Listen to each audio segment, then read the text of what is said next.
Ninth lesson.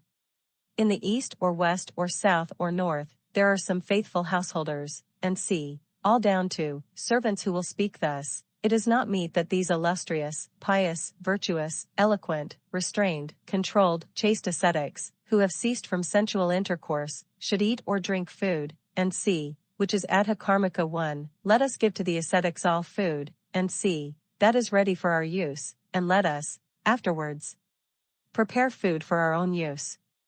Having heard such talk, the mendicant should not accept such like food, and c. for it is impure and unacceptable. 1. A monk or a nun on a begging tour or in their residence or on a pilgrimage from village to village, who know that in a village or scot-free town, and c. dwell a mendicant's nearer or remoter relations viz. a householder or his wife, and c. should not enter or leave such houses for the sake of food or drink. The Kevalan says, this is the reason, seeing him, the other might, for his sake, procure or prepare food, and c. hence it has been said to the mendicant, and c. that he should not enter or leave such houses for the sake of food or drink. Knowing this, he should go apart and stay where no people pass or see him. In due time he may enter other houses, and having begged for alms, which are acceptable and given out of respect for. Page 112. His cloth, he may eat his dinner. If the other has, on the mendicant's timely entrance, procured or prepared food, and c. which is AKARANGA, he might silently examine it, and think, why should I abstain from what has been brought? As this would be sinful, he should not do so. But after consideration he should say, O long-lived one! Or, O sister, as it is not meet that I should eat or drink food, and c. which is AKARANGA, do not procure or prepare it. If after these words the other brings and gives him AKARANGA food which he has prepared, he should not accept such like food, and c. for it is impure and unacceptable. 2. When a monk or a nun on a begging tour sees that meat or fish is being roasted, or oil cakes, for the sake of a guest, are being prepared, they should not, quickly approaching, address the householder, likewise if the food is prepared for the sake of a sick person. 3.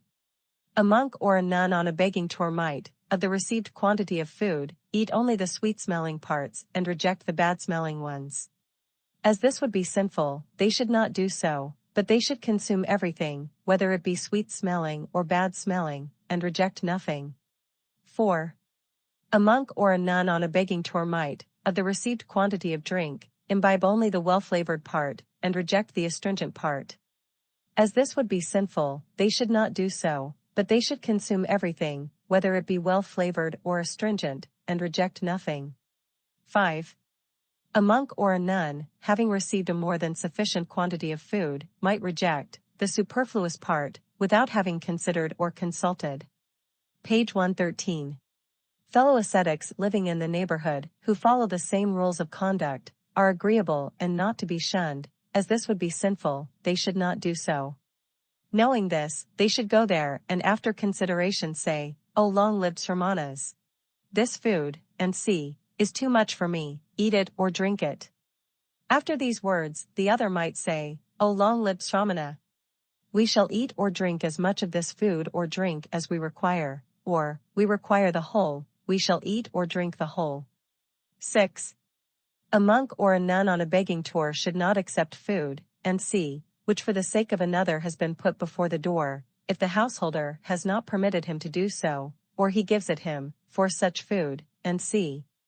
but on the contrary, he may accept it. This is the whole duty, and c. Thus I say. 7. Footnotes. 111:1 For the meaning of this frequently used term, see Note 5 on page 81, and Note 1 on page 94. Next, Book 2, Lecture 1, Lesson 10.